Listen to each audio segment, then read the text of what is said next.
चलिए आज हम लोग देखते हैं कि कॉन्ट्रैक्ट ऑफ गारंटी के अंदर जो श्योरिटी होता है, जो गारंटर होता है, कि उसकी लायबिलिटी कब ख़त्म होती है। Modes of discharge of surety, मतलब श्योरिटी की जो लायबिलिटी ख़त्म होने के कौन कौन से तरीके हैं वो हम लोग देखेंगे। नॉर्मली डिस्चार्ज ऑफ लायबिलिटी या डिस्चार्ज ऑफ श्योरिटी का मीनिंग ऐसा होता है कि liability of surety comes to end. Surety की जो लायबिलिटी है वो ख़त्म हो गई, इसको कहते हैं कि डिस्चार्ज ऑफ श्योरिटी। तो कौन कौन से मोड से श्योरिटी की लायबिलिटी ख़त्म होती है वो हम लोग देखेंगे। इसमें 3 मेन मोड्स है जिसमें श्योरिटी की लायबिलिटी ख़त्म होती है। सबसे पहले है by revocation, second by conduct of creditor and third by invalidation of contract of guaranting. ये 3 मेन मोड्स है जिसके अंदर श्योरिटी की लायबिलिटी ख़त्म होती है। लेकिन इसके अलावा ये 3 मेन मोड्स के अंदर तरीके हैं उसके, भाई कौन कौन से वे से। समझो रिवोकेशन के थ्रू अगर डिस्चार्ज ऑफ श्योरिटी हो रहा है रिवोकेशन के अंदर, तो ऐसे सिचुएशन में कौन से मोड के अंदर रिवोकेशन किया गया है। नोटिस थ्रू किया गया है, डेथ हुई है, नोवेशन हुआ है, क्या हुआ है।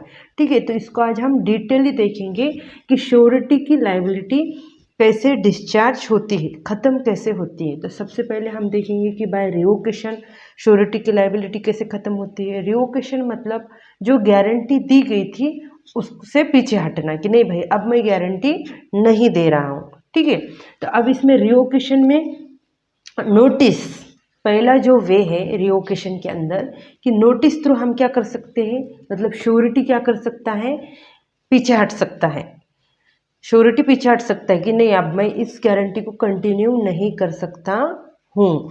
तो नोटिस कैसे देगा कि सबसे पहले अब कॉन्ट्रैक्ट ऑफ गारंटी में 3 लोग होते हैं, एक श्योरिटी, ठीक है, एक प्रिंसिपल डेप्टर जो कर्जा ले रहा है और एक क्रेडिटर जो कर्जा दे रहा है।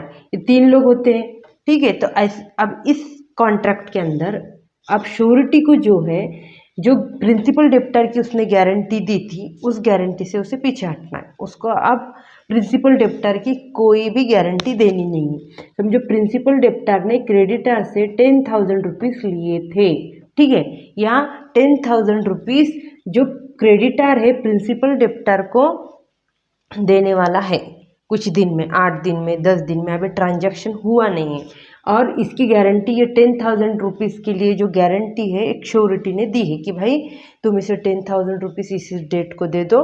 ठीक है, फॉर एग्जांपल हम समझेंगे कि 1 अगस्त को देने वाला है। अभी आज उन लोगों का कॉन्ट्रैक्ट हुआ, 1 अगस्त को वो पैसे देने वाला है। किसके बोलने पे, ये श्योरिटी के बोलने पे देने वाला है क्रेडिटर प्रिंसिपल डेप्टर को पैसे।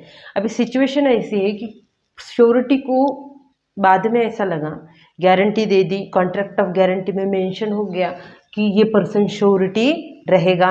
अगर प्रिंसिपल डेप्टर ने पैसा नहीं दिया तो क्रेडिटर को जो पैसा रिटर्न कौन करेगा, श्योरिटी करेगा। जो गारंटी देगा वो पैसा रिटर्न करेगा।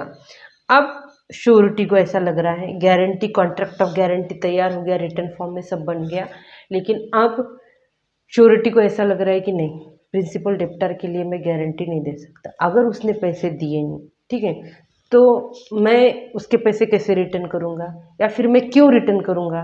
प्रिंसिपल डेप्टर पर श्योरिटी को अभी डाउट है कि वो पैसे देगा वापस या नहीं। तो ऐसे सिचुएशन में श्योरिटी क्या कर सकता है, जो क्रेडिटर है, जो पैसा उधार दे रहा है, वो पर्सन को क्या कर सकता है कि नोटिस दे सकता है। रिटर्न फॉर्म में एक नोटिस देगा, ओरली देगा, ठीक है, कैसे भी दे सकता है।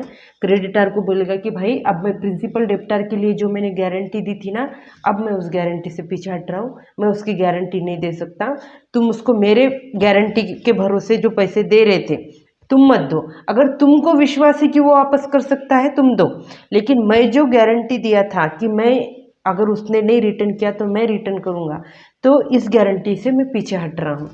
ये बाय नोटिस, नोटिस किसे दी जाएगी, क्रेडिटर को दी जाएगी। कौन देगा, श्योरिटी देगा। ठीक है, नोटिस दे दी, अभी ट्रांजैक्शन हुआ नहीं। ठीक है, 10,000 रुपीज़ कब देने वाले थे, 1 अगस्त को देने वाले थे, ट्रांजैक्शन हुआ नहीं। अभी श्योरिटी बाय नोटिस पीछे हट गया, श्योरिटी की लायबिलिटी खत्म। श्योरिटी ने खुद कहा है ना कि अभी मैं इस कॉन्ट्रैक्ट को परफॉर्म नहीं कर सकता, तो नोटिस थ्रू श्योरिटी जो है अपनी लायबिलिटी ख़त्म कर सकता है।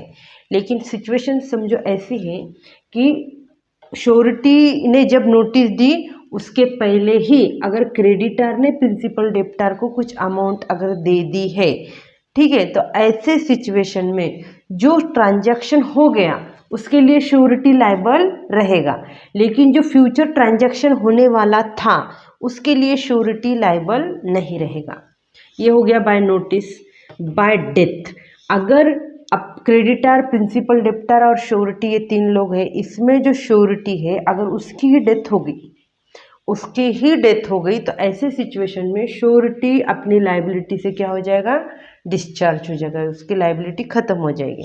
लेकिन कुछ ट्रांजैक्शन उसके डेथ से पहले अगर हुआ था तो ऐसे सिचुएशन में श्योरिटी की जो प्रॉपर्टी है वो क्या रहेगी, लायबल रहेगी। अगर इसने प्रिंसिपल डेप्टर ने डिफॉल्ट किया तो क्रेडिटर को उस श्योरिटी की जो प्रॉपर्टी है उसके अंदर से वो क्या कर सकता, अपना जो पैसा है वो ले सकता है, ठीक है। अब बाय नोवेशन, अगर जो प्रीवियस ओरिजिनल कॉन्ट्रैक्ट था उसमें अगर चेंजेस कर दिए गए और नया कॉन्ट्रैक्ट तैयार हो गया, और जो प्रीवियस जो ओरिजिनल ये तीन लोगों में जो कॉन्ट्रैक्ट हुआ था वो पूरी तरह खत्म हो गया, पार्टी सेम है, ठीक है, पार्टी सेम है, लेकिन प्रीवियस जो ट्रांजैक्शन था या प्रीवियस जो कॉन्ट्रैक्ट था उसमें क्या किया गया, नोवेशन मतलब कुछ नया, उसमें कुछ नई चीज़ ऐड कर दी गई, ठीक है। तो ऐसे सिचुएशन में कॉन्ट्रैक्ट में, ओरिजिनल कॉन्ट्रैक्ट में क्या हो गए, चेंजेस हो गए। तो नोवेशन होने की वजह से जो नया उसमें पॉइंट ऐड किया गया या चेंज किया गया, श्योरिटी उससे अगर सहमत नहीं है, वो उस पॉइंट से जो नया जो कॉन्ट्रैक्ट क्रिएट किया गया, ओरिजिनल कॉन्ट्रैक्ट में जो चेंजेस कर दिए गए उसके लिए अगर श्योरिटी क्या कंसेंट नहीं दे, ऐसे सिचुएशन में नोवेशन की वजह से श्योरिटी की जो लायबिलिटी है वो डिस्चार्ज हो जाएगी। क्या भाई, तुमने जो ओरिजिनल कॉन्ट्रैक्ट था उसमें ही चेंजेस कर दिए, तो अब मैं जो ओरिजिनल कॉन्ट्रैक्ट के लिए मैं लायबल था, अभी न्यू तुमने जो नोवेशन किया है उसमें जो नए चेंजेस लाए हैं उसके लिए मैं लायबल नहीं हूँ, क्यों, तो मैं उस नए चेंजेस को नहीं मानता, ठीक है। तो अगर कॉन्ट्रैक्ट में, ओरिजिनल कॉन्ट्रैक्ट में कुछ चेंजेस हो गए तो ऐसे सिचुएशन में श्योरिटी की लायबिलिटी क्या होगी, खत्म हो जाएगी, ठीक है। ये हो गया by revocation. By conduct of creditor, मतलब जो पर्सन पैसा दे रहा है उसके कंडक्ट के वजह से भी श्योरिटी की जो लायबिलिटी है वो डिस्चार्ज होगी, ठीक है, खत्म होगी। तो कौन से कंडक्ट की वजह से डिस्चार्ज होगी, तो पहला कंडक्ट है वेरिएशन मतलब कि जो क्रेडिटर ने क्या किया, कॉन्ट्रैक्ट में कोई वेरिएशन, चेंजेस कर दी, ठीक है, चेंजेस कर दिए और उसमें क्या किया, उसने जो श्योरिटी है उसकी कंसेंट ही नहीं ली, उसको बिना बताए कॉन्ट्रैक्ट में चेंजेस कर दिए। तो ऐसे सिचुएशन में जो श्योरिटी की जो लायबिलिटी है वो क्या होगी, डिस्चार्ज हो जाएगी। सेकंड है release and discharge of principal debtor. जो प्रिंसिपल डेप्टर है जिसने कर्जा लिया था, वो इंसान ने ड्यू डेट के अंदर, जो डेट दी गई थी कि भाई क्रेडिटर को इस डेट के अंदर तू जो है पैसा रिटर्न करोगे, ये ड्यू डेट के अंदर क्रेडिटर को उसने अगर पैसा रिटर्न कर दिया, ठीक है, समझो डेट दी गई थी कि आज की डेट क्या है, 21 जुलाई को अगर उसने बताया कि 21 जुलाई को तुमने पैसा रिटर्न करना है, तो 21 जुलाई को प्रिंसिपल डेप्टर ने क्या किया, क्रेडिटर से जो कर्जा लिया था वो रिटर्न कर दिया, तो वो रिलीज हो गया, वो खुद कर्जा देकर खुद प्रिंसिपल डेप्टर ही उसके लायबिलिटी से रिलीज हो गया, तो श्योरिटी की लायबिलिटी डिस्चार्ज हो जाएगी, ठीक है। श्योरिटी अब उस गारंटी लायबल रहेगा नहीं, श्योरिटी डिस्चार्ज हो जाएगा।